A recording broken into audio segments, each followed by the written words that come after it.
during town halls. And is it outrageous for a congressman to claim our border is secure? Here to score it for us are Boston radio talk show host Michael Graham, author of That's No Mob, That's My Mom, and Mark Sawyer, political science professor at UCLA. Mark, I want to start with you. Why do you think Pete Stark just wouldn't answer the question? He seemed defensive from the very start. And I got to be honest with you, politics aside, he was being asked very legitimate questions. Well, the thing that's problematic is that these guys, along with the Tea Party guys and the Minutemen guys and all these little tin soldiers, they don't get anything right. They just have the whole issue all wrong. We need to fix immigration, but we need to fix it first by having a rational policy that lets the people in that do the work that we need them to do. They want to get rid of our nannies, the people who clean our toilets, the people who cook our food, the people who wash our clothes, and then and cut our grass. And that's the problem. It's not, we can't build a huge fence across the entire border, send 25,000 troops. We don't have the resources to do that. And it's a bad idea. Ranchers will suffer, our economy will suffer. And it's just nonsense. And just what he just said, that immigrants take more than they give. Immigrants contribute more to the economy than they take. And and that's why he gets it like that. And I get like that when I talk to these people too. But Michael, I mean, to me, I think regardless of how you feel about the issues, you're a politician. If your constituents ask you a question, a legitimate question, I think it's probably your obligation to be able to speak to your constituents without being confrontational.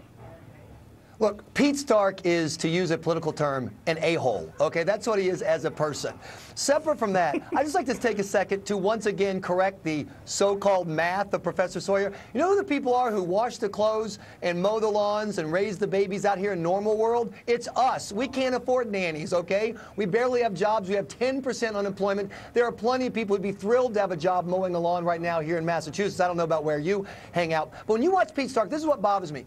Pete Stark looks at these citizens and says, what's wrong with you people? Ask these silly questions. He won't even take the questions seriously. We have 12 to 20 million illegal immigrants. Everybody admits we have a problem. Even President Obama admits we have a problem. But this arrogant elitist, as we pay, looks at his own constituents and says, oh, you bunch of idiots, I'll give the Minutemen some guns. Look how clever I am. Mark, this seems like there is a problem with this. I mean, we saw it with the Vice President Biden over the weekend, calling somebody a smartass when he just asked him a question about, when are you going to lower taxes? Hey, that's his job to speak to his constituents about that.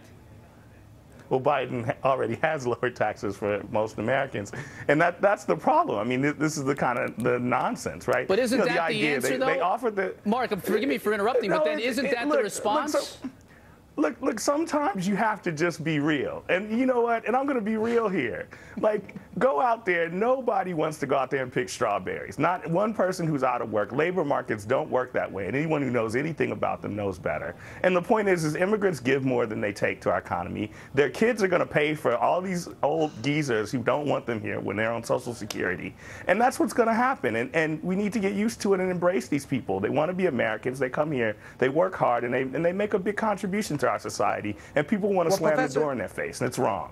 Well, Professor Sawyer is doing better than the last time we talked. He's only off by $1 trillion, as Robert Rector, as the Heritage Foundation, has shown, using actual numbers. Like the math Heritage Foundation's math. Because low-income immigrants, like low-skill, low-education immigrants, like low-skill, low-education citizens, by the way, cost more wealth than they generate for the tax pool. That is an economic fact that no rational person disputes. But you're still not addressing the fact that there's that's not true. This underpinning.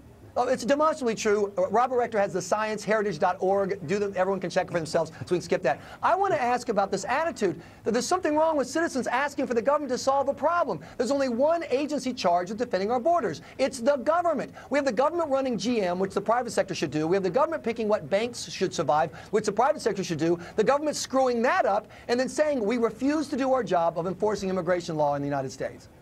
Mark, we've seen an increase in crime as well, just on this side of the border here, even very recently. I mean, is your stance that if these immigration laws were reversed, the immigration law in Arizona, for example, and maybe even made more lax, that crime would dissipate?